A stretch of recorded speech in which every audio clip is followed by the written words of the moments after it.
তো বন্ধুরা এখানে বর্ষা প্রায় শুরু হয়ে গেছে, কখনো কখনো বৃষ্টি হচ্ছে, কখনো কখনো আকাশ সোনালি রোদ্দুরে কিন্তু ঝলমলিয়ে উঠছে। তো এই অস্বস্তিকর গরম জগৎ থেকে বেরিয়ে এসে এই বর্ষা আমাদের কিন্তু একটা স্বস্তির নিঃশ্বাস কিন্তু ফেলার সুযোগ করে দিয়েছে। আমাদের গাছগুলোও কিন্তু এই বর্ষার জল পেয়ে খুব সুস্থ হয়ে উঠছে, বলিষ্ঠ হয়ে উঠছে, এবং গাছগুলোও কিন্তু এই বর্ষাকে খুব পরিমাণে উপভোগ করছে। তো নমস্কার বন্ধুরা, ফিরে এলাম তোমাদের কাছে একটা নতুন ভিডিও নিয়ে, তোমাদের প্রিয় চ্যানেল কার্তিক হর্টিকালচারে। তো আজকে যে বিষয়টা নিয়ে আমরা আলোচনা করব, তোমাদের সামনে যে বিষয়টা আমি নিয়ে এসেছি সেটা হচ্ছে আমাদের সকলের প্রিয় গোলাপ গাছ। তো এই বর্ষাতে আমাদের গোলাপ গাছগুলো কিন্তু নতুন নতুন শাখা পোশাখা, কচি কচি শাখা পোশাখা বের করে খুব ঝাঁকড়া হয়ে উঠে আমাদের শীতকালে কিন্তু প্রচণ্ড পরিমাণে ফুল দেবে, এটাই স্বাভাবিক আমরা আশা করে থাকি। কিন্তু এই বর্ষার সময় এই যে বর্ষাটা শুরু হয়েছে, কদিন আগে যে প্রকারে বৃষ্টি হচ্ছিল, মাঝে মাঝে দুদিন একদিন বৃষ্টি হচ্ছে, আবার রোদ উঠছে, আবার বৃষ্টি হচ্ছে।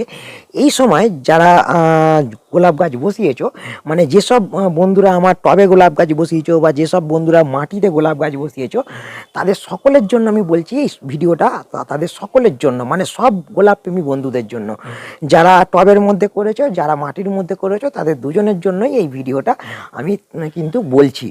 তো এই সময় এই টবে যারা গোলাপ গাছ করেছো বা মাটিতে যারা গোলাপ গাছ করেছো, তাদের ক্ষেত্রে দেখা যাচ্ছে কি গোলাপ গাছের পাতাগুলো এরকম কালো কালো ছোপ দেখা যাচ্ছে, হলুদ হয়ে যাচ্ছে, এবং পাতাগুলো শুকিয়ে কিন্তু ঝরে পড়ছে। তোমরা হয়তো দেখতে পাবে, তোমাদেরকে আমি একটু দেখিয়ে নিই যে আমার পাতাগুলো কি সমস্যা হচ্ছে, তো সেরকমভাবে তোমরা বুঝতে পারবে।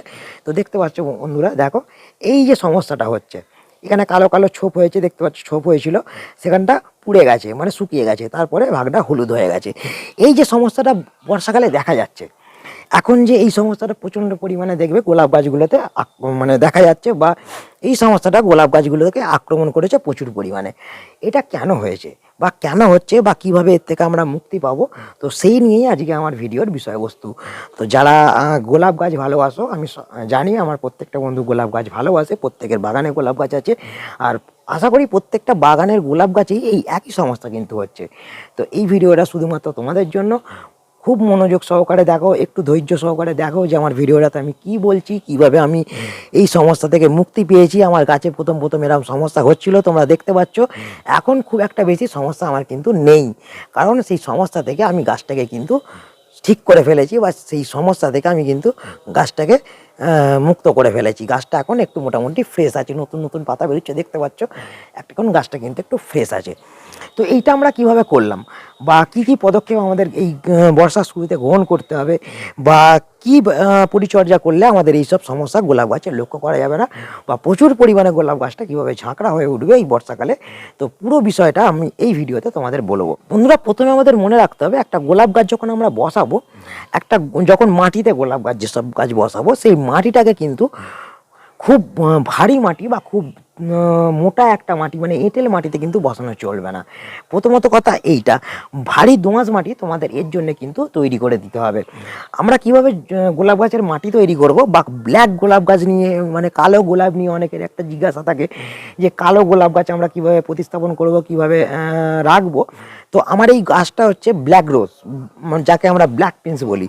তো এটা একটা কালো গোলাপ গাছ। তো এই কালো গোলাপ গাছের মাটি আমরা কিভাবে তৈরি করেছি বা কিভাবে পরিচর্যা করব, সেই নিয়ে আমি আলাদা ভিডিও একটা করব। তো এইখানে আমি নর্মালি বলে রাখছি, মাটিটা তোমাদের হালকা দোআঁশ মাটি তৈরি করতে হবে, যাতে অতিরিক্ত জল মাটির মধ্যে না দাঁড়িয়ে থাকে। দ্বিতীয়ত কথা হচ্ছে, আমাদের গাছগুলোকে এই যে প্রবল বর্ষা, দু একদিন ধরে বৃষ্টি হচ্ছে, সেখানে ঠিক আছে, যদি নিম্নচাপ হয় 4 দিন 5 দিন টানা বৃষ্টি হয়, এই প্রবল বর্ষাতে কিন্তু আমাদের গোলাপ গাছগুলোকে একটু সেমিসেট জাতীয় জায়গায় রাখতে হবে। কারণ এই 4-5 দিন টানা যে বৃষ্টি হবে, এই বৃষ্টির জল কিন্তু গাছ সহ্য করতে পারবে না। এই গাছের মধ্যে জল গোড়ার মধ্যে যে কোনো প্রকারে যদি দাঁড়িয়ে যায়, তাহলেই কিন্তু এই সমস্যাটা দেখা যাবে, পাতা হলুদ হয়ে যাবে, পাতার ওপর ছোপ ছোপ ছোপ ছোপ কালো কালো দাগ হবে। এই জিনিসটা হচ্ছে বন্ধুরা ফাঙ্গাসের আক্রমণ।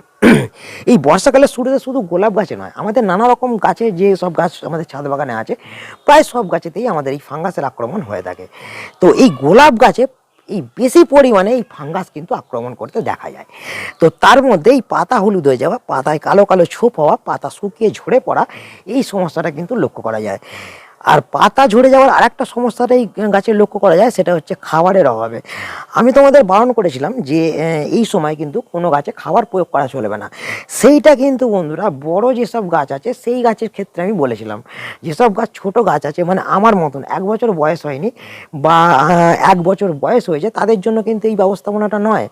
তোমরা যখন একটা গাছকে বসাচ্ছ, ঠিক 2 বছর যখন বয়স হয়ে যাবে, তখন আমরা কিন্তু গ্রীষ্মকালে তাকে না খেতে দিলেও চলবে বা খেতে দেওয়ার প্রয়োজন হয় না। কিন্তু ছোট গাছ যখন আমরা একটা বসাবো, প্রায় ধরে রাখো 1 বছরের মধ্যে আমাদের গাছটাকে বৃদ্ধি বিকাশ ঘটাতে হবে, তখন কিন্তু গাছটাকে খেতে দেওয়াটা খুব প্রয়োজন। মানে ডরমেন্সি পিরিয়ডে গেলেও আমাদের কিন্তু গাছটাকে খেতে দিতে হবে।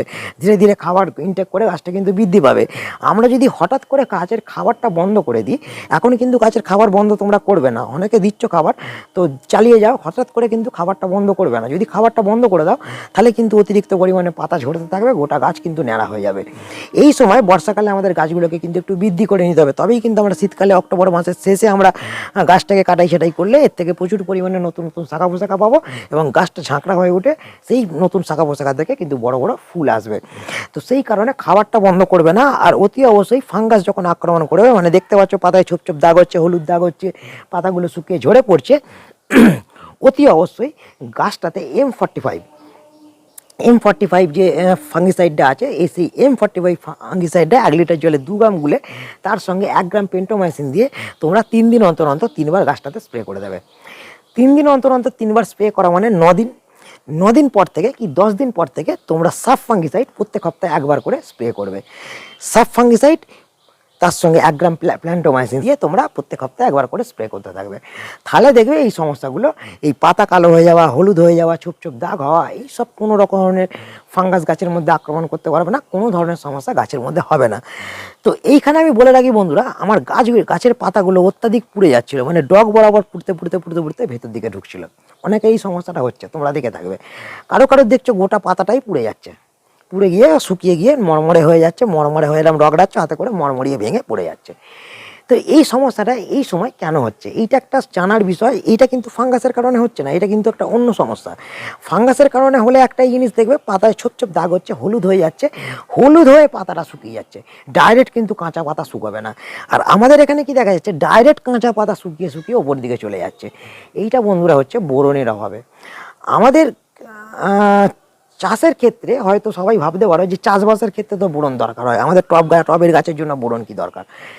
আমাদের এখানে যে অত্যাধিক গরমটা বন্ধুরা গেল, একটা জিনিস তোমরা মনে রাখো, আমি যে কথাগুলো বলি আমি কিন্তু অনেক ভাবনা চিন্তা করে, অনেক রিসার্চ করে বলি। আমি কিন্তু হঠাৎ করে কোনো কথা তোমাদের সামনে তুলে আনি না। এই যে প্রচণ্ড রোদ্দুরটা গেল, এই যে গরমটা আমাদের কিছুদিন আগে গেল, সেই গরমের মানে তাপটা কিন্তু আমাদের মাটি, এই যে টবের মাটি কিন্তু সবসময় পেয়েছে। এই তাপের কারণে আমাদের গাছের মাটিতে যেসব বোরন, আয়রন, জিঙ্ক বা নানা রকম যে উপাদান ছিল, সেই উপাদানগুলো অতিরিক্ত গরমের কারণে কিন্তু নষ্ট হয়ে গেছে বন্ধুরা। এই উপাদানগুলো নষ্ট হয়ে যাওয়ার কারণেই কিন্তু নানা রকম সমস্যাই গাছের মধ্যে দেখা যাচ্ছে। বোরনের অভাব দেখা যাচ্ছে, আয়রনের অভাব দেখা যাচ্ছে, কোনো গাছে জিঙ্কের অভাব দেখা যাচ্ছে। কিন্তু এইগুলো সাধারণত চাষবাসের ক্ষেত্রেই আমরা প্রয়োগ করে থাকি। কিন্তু এই সমস্যাটার জন্যে, এই অত্যাধিক রোদের জন্য যে তাপটা গাছের মধ্যে লাগছে, গাছের মাটিতে লাগছে, এই সব উপাদানগুলো নষ্ট হয়ে যাচ্ছে। তো সেই কারণে এই গাছের পাতা কাঁচা অবস্থাতেই পুড়তে ভেতর দিকে ঢুকে যাচ্ছে। তো আমাদের একটা জিনিস এই সময় মনে রাখতে হবে যে আমাদের এই গাছটাকে পাতাগুলো পুড়তে দিলে চলবে না। তো আমাদের কি করতে হবে, বাজার থেকে চিলেটেড বোরন, যেটা 20% বোরন থাকে, তো সেই বোরন আমরা বাজার থেকে কিনে আনবো। কিনে 1 লিটার জলে 2.5 গ্রাম বোরন মিশিয়ে ভালো করে ঝাঁকিয়ে আমরা গাছেতে স্প্রে করতে থাকবো। 4বার যদি আমরা স্প্রে করি, বিকালের দিকে স্প্রে করতে হবে, নাহলে খুব সকালে রোদ্দুর ওঠার খুব আগে আমাদের কিন্তু ব্যবহার করতে হবে। যদি আমরা এইভাবে ব্যবহার করতে পারি, 2বার ব্যবহার করলে, এই গোলাপ গাছের ক্ষেত্রে 2বার ব্যবহার করলেই আমাদের গাছ থেকে পাতা পোড়ার যে সমস্যাটা, সেটা কিন্তু পুরোপুরিভাবে নির্মূল হয়ে যাবে। একটা পাতাও কিন্তু আর পুড়বে না। তো তোমাদের আমি আজকে বলে দিলাম যে কিভাবে কি পরিচর্যা করতে হবে, কিভাবে কি ব্যবস্থাপনা নিতে হবে, যার দ্বারা গোলাপ গাছটাকে আমরা সুস্থ রাখতে পারবো। বা এই যে সমস্যাগুলো হচ্ছে, পাতা পুড়ে যাচ্ছে, পাতায় কালো কালো ছোপ হচ্ছে, হলুদ হয়ে ব্রাউন হয়ে যাচ্ছে, এইসব সমস্যা থেকে কীভাবে মুক্তি পেতে পারবো। আর একটা জিনিস দেখবে, এই যে বর্ষাকালে এই আগাছা কিন্তু প্রচুর পরিমাণে এই গাছের গোড়াতে লক্ষ্য করা যায়। অনেকে এরকম আমরা টেনে কিন্তু আগাছাকে ছিঁড়ে দিই, কিন্তু আগাছা অনেক সময় বড় হয়ে গেলে কি হয়, আমাদের গাছের গোড়ার শেকড়ও কিন্তু আগাছার সঙ্গে ছিঁড়ে চলে আসে। তো আমাদের কি করতে হবে, গাছের গোড়ায় প্রত্যেক 10 দিন অন্তর অন্তর 1 চামচ করে ম্যাগনেসিয়াম সালফেট কিন্তু ছড়িয়ে দিতে হবে। এই ম্যাগনেসিয়াম সালফেট কি করে, গাছের মধ্যে মাটির মধ্যে আগাছা জন্মাতে দেয় না, গাছের মাটিকে ফ্রেশ রাখে, গাছের শিকড়কে ত্বরান্বিত করতে সাহায্য করে, গাছের শিকড়কে কিন্তু খুব সুন্দর রাখে। তো এইভাবে তোমরা পরিচর্যা করো, এইভাবে তোমরা গাছগুলোকে যত্ন করো, গোলাপ গাছগুলোকে, তাহলে দেখবে শীতকালের আগেই তোমাদের গাছ কিন্তু খুব আকর্ষণীয় হয়ে উঠছে, খুব ঝাঁকড়া হয়ে উঠছে। তো বন্ধুরা, আমার যারা গোলাপ প্রেমী বন্ধু আছে তাদের যদি এই ভিডিওটা একটু ভালো লেগে থাকে তো প্লিজ ভিডিওটাকে একটা লাইক করো, তোমাদের বন্ধুদের কাছে প্রচুর শেয়ার করে দিও। আমার ভিডিও নিয়ে যদি কোনো প্রশ্ন থাকে অবশ্যই কমেন্ট বক্সে জানাও, আর আমার চ্যানেলটা সাবস্ক্রাইব করে পাশে থাকা বেল আইকনটা প্রেস করে আমাদের কিন্তু সাপোর্ট করো। তো বন্ধুরা, দেখা হচ্ছে আবার একটা নতুন ভিডিওতে। নমস্কার।